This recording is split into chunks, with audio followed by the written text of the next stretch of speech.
Hello and welcome to another episode of Mercurial Gems. I'm V. I'm Jen. And today we are doing part 2 of our 3-part series where we are diving into the sister planets. And if you missed part 1, I do recommend you check it out. But basically what we're going over is we have all of the sister signs that everyone talks about all the time. So you have Aries and Libra, you have Taurus and Scorpio, Gemini and Sagittarius, Cancer with Capricorn, Leo with Aquarius, and Virgo with Pisces. What we're talking about is the planet that is associated with each sister sign. So for example, Aries is ruled by Mars and Libra is ruled by Venus. So we're going to talk about the balance between Venus and Mars, which is actually part of today's episode. So Jen, do you want to take it away? Yeah, and so this is very niche. Firstly, we mentioned that in the last video as well, but I do think it can add like a layer of context on just understanding how the workings of two signs in your chart can alchemize and you can find just a better balance. So we're actually not discussing the planets, but I'd still pull up your birth chart so you can see where you have the signs.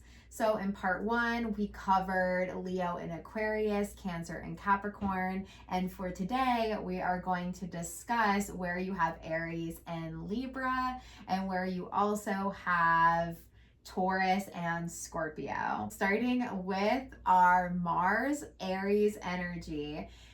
Wherever you have Aries is where you're going to inherently have some Mars energy. This is separate to looking at where your actual Mars is. It's just studying that Aries area.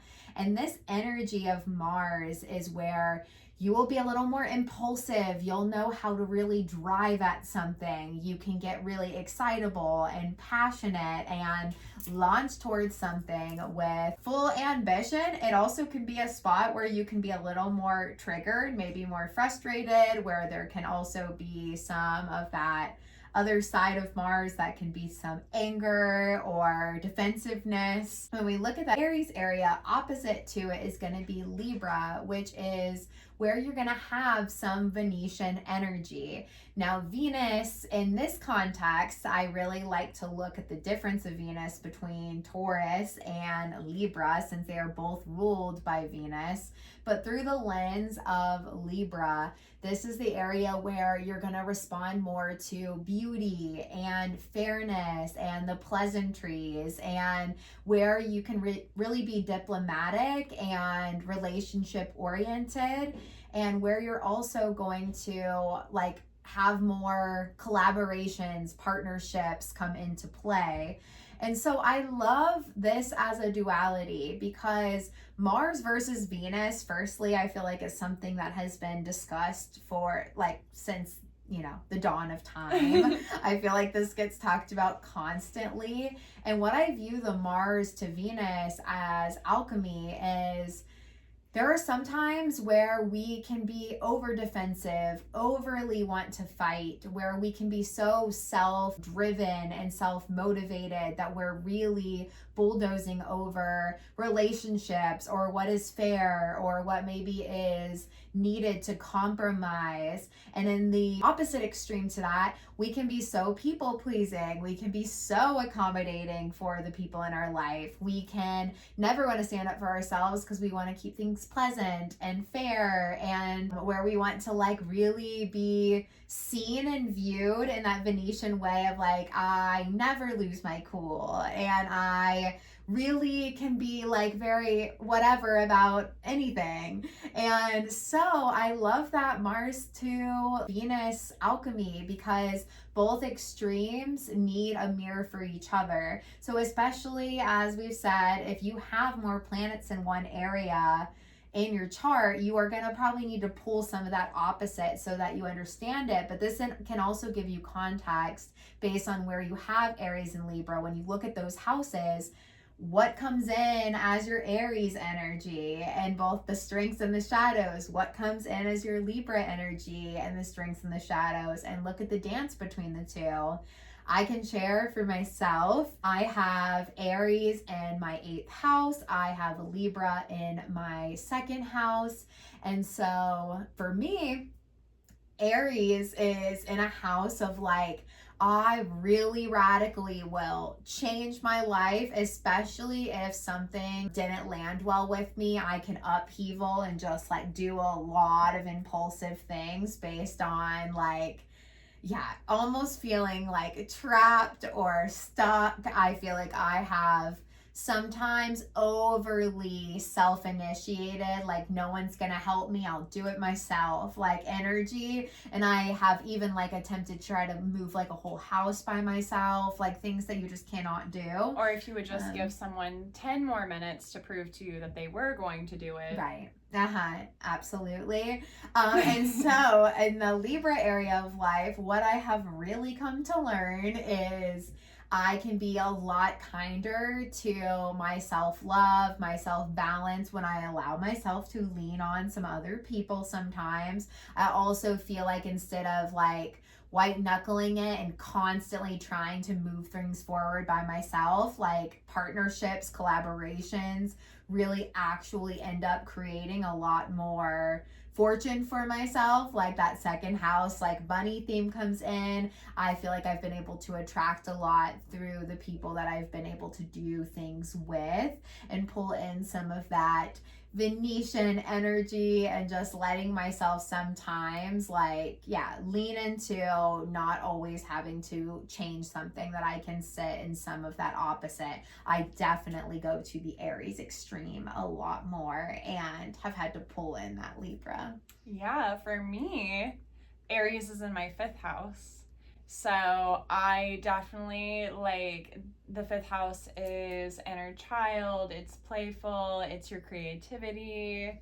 It can be pleasure seeking and it can be around hobbies. And I have a lot of hobbies. I love a hobby, actually. I've gotten so much better as I've gotten older, but I used to have like buckets of hobbies where I knew I would come back around to it, but I needed all of the things for it so I wouldn't have to like restart every time. Awful. It's definitely gotten a lot more refined over the years. I've learned how to be like, no, finish that project. You can't start another one until you finish this project. I don't know if I feel a lot of the Mars energy behind that, so I'm sure you have some examples. I do know at least that launch energy is always there in my 5th house of like, ooh, I guess I do love a craft about I love making a protest board when I'm mad, or like putting, I talk about all the time how like some of our more creative endeavors are an act of resistance in a society that doesn't want us to be artists. So maybe that's like a little bit of that layer. And then Libra for me is in the 11th house, so having that more like Venetian around my community, my friends. 11th house can also be surrounding humanitarian efforts and just innovative energy as well. And again, somewhere in that balance, I've figured out like when I want to fight for humanity, I do a craft, I do a hobby. Yeah. You make things for your friends, which I'm sure like just self-making things like also led to like over consuming. Like, oh yeah, you definitely do good when you pull in like how to do it for someone. Way prefer to make. I love a handmade gift for a friend. I'm actually like the worst at like, oh, I want this shoe. No, I'm gonna make you a sweater from all of these knots I made for you over 3 months. Thank you. And you've had the extreme of like, connections, friendships, communities, like not using your voice of what you want enough, and then them really taking a lot more than you. Too willing to people please my people. Yeah, and then not going after what you want. Yeah, I can see that Aries Libra for you too. These are both empty houses for me normally, so they're not things I think about really heavily or consciously, but they definitely exist in there. And yeah, so if you think about those 2 houses for you, we have a video definitely describing some of the houses, but you can always comment and we can help you kind of weave a little web. And then we'll go into the next one, another Venus sign. So wherever you have Taurus is where you will also have some Venus energy, versus Scorpio. That is going to be where you have Pluto's energy. So Pluto versus Venus. We hear about Mars versus Venus all the time, but let's talk about like another dance that is like also so good to think about for the deeper spiritual, emotional healing that we have to go through. And this is the layer of, we'll talk first about Taurus as Venetian as well. Taurus is difference that I think it separates is Venus's other quality is knowing how to take care of your needs, like knowing the things that are your basic self-care like requirements to feel just like worthy and beautiful and that you matter and that you're like really taking care of feeding your body, like giving it like, you know, taking care of your skin, taking care of your hair, taking care of like your physical vessel. And Taurus really like goes into like deep webs on a lot of that care. So that Venus quality of really self-respect and self-needs is the quality I would really like put in that Taurus area of life. You will register wherever you have Taurus as more of like a need, like something that you really crave some security and consistency on because it makes you feel taken care of. And then Pluto as the opposite with that Scorpio energy. And sometimes this is even associated with Mars. So it's funny as a Mars Venus opposition again.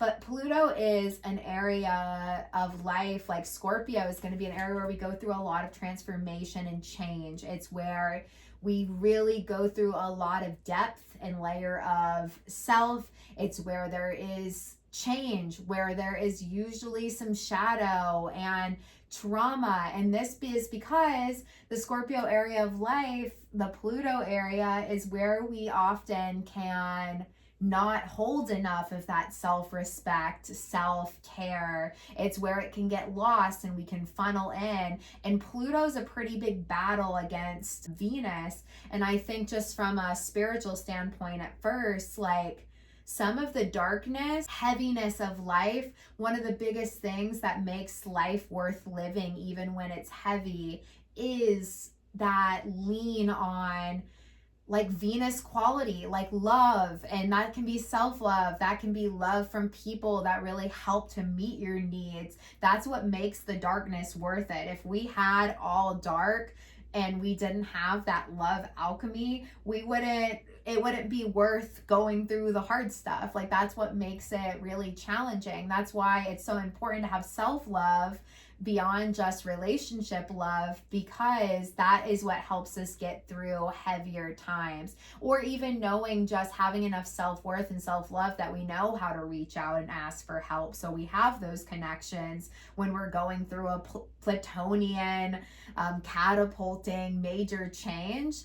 And then the other thing that can happen is we can fight so hard for, you know, over hyper protecting ourselves that we don't let change and rebirth and alchemy occur. Pluto is where we really rise from the ashes and expand. I honestly think we're all meant to evolve a lot in this life. Pluto is the evolution area of life, like even more hyper specific. And so we have to know when to like let that guard down a little bit of like, okay, like I can still take care of these basics, but it can get to a point where I am over drawing out all my needs and not letting one single thing change because I'm so rigid and holding my exact same day to day to take care of myself that I refuse to look at like what is actually needing to shift. And so that is Venus versus Pluto, I feel like, dance, and the extremes too of maybe connections or some Venetian relationships are not meeting those needs and we need change. Or we can be very Pluto addicted and staying in like the dark, staying in the heavy and then doing such disservice to ourselves because we're not creating any sense of self-love. We're staying in just that constant being addicted to like change and extremism, partnerships that are maybe more dangerous, Plutonian like addiction, addictive patterns to the heavy extremes of life, because we're not holding some of that. But this is what my body is asking inside. So I can give just a context and example of this in my own chart. So I am a Scorpio, Pluto energy through the 3rd house. And then I have that Venetian Taurus energy in my 9th house.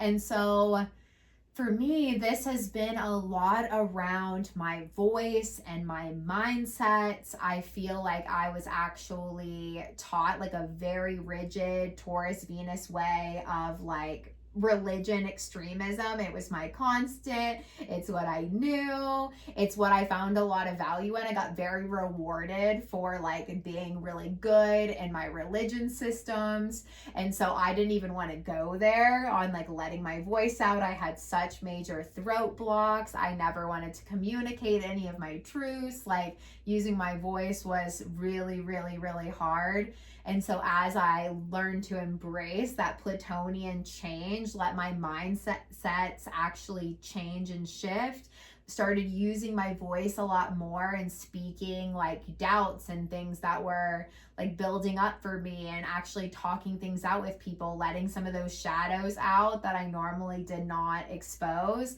then my world started to really shift, and I lost a lot of that Venetian Taurus security in the 9th house. But in full alchemy, I now am like a teacher of all of the things that I learned that were terrifying to learn along the way. I've been able to like step into so much like self-love and respect for what I do know, and cultivating that in slow, consistent time as I like learn to unpack the way I was like really taught to think. So that's how mine manifests. I would love to tack on to yours specifically, because you were talking about how Venus with Taurus is a lot more like in the body. Yeah. And what you teach is people getting into their body and like giving themselves that care. For me, this one's a lot easier because this is in my chart. Like Taurus, Venus, and Pluto, Scorpio. So I live this every day in opposition. And so for me, Taurus is in my 6th house and Scorpio's in my 12th house. So starting with Scorpio, my early childhood was very Plutonian, very psyche breaking, darkness.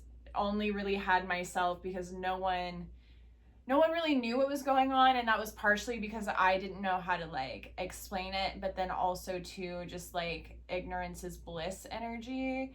And so for a very long time I was really stuck in that 12th house, like just in my head all the time, and dissociating, like to other worlds, ungodly degrees of dissociation.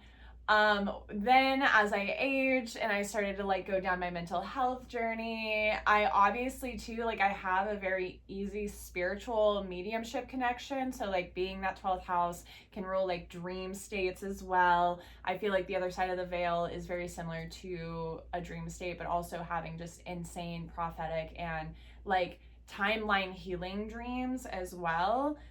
Shifting into my like earlier to mid 20s, and then even now as I enter my 30s, like I've definitely found more of a balance. I would say in my mid 20s I swooped over to the Venetian Taurus side, and I started recognizing like, oh wow, I really neglect my body. And the 6th house is your health. It's so the body's already there in a different context, but I started, through definitely trial and error, I have finally, like 6 years later, found routines that really honor my body, honor that self-care. Like if my mental health is not doing well, which is a little bit more of that 12th house, Plutonian, I know I need to get on my yoga mat. I need to move my body. I need to dance it out. I need to shake it out. So like I've definitely found the balance. And again, this one, it's in my chart constantly and not just energetically. So yeah, that's my experience with it. I also, if you watched the first video, I find it really interesting that the houses that I used, for example, this time were the houses you used, for example, last time. And your examples were my part 1 examples. Adding the context of the houses with these ruling planets instead of just the zodiac sign is like really insightful as a partner, listening to your 8th house versus my 8th house. Your 8th house is very Mars merge. Mine's very Sun merge. I'm really excited for part 3 because that means we're going to have the same houses, but there's still slightly nuanced context there. So I'm really excited to like piece that together. Yeah. So definitely let us know if you're lost, if you want help with this deep rabbit hole, and we will love to help you. We offer readings. You can see everything linked below, and we will see you in the next episode. Bye.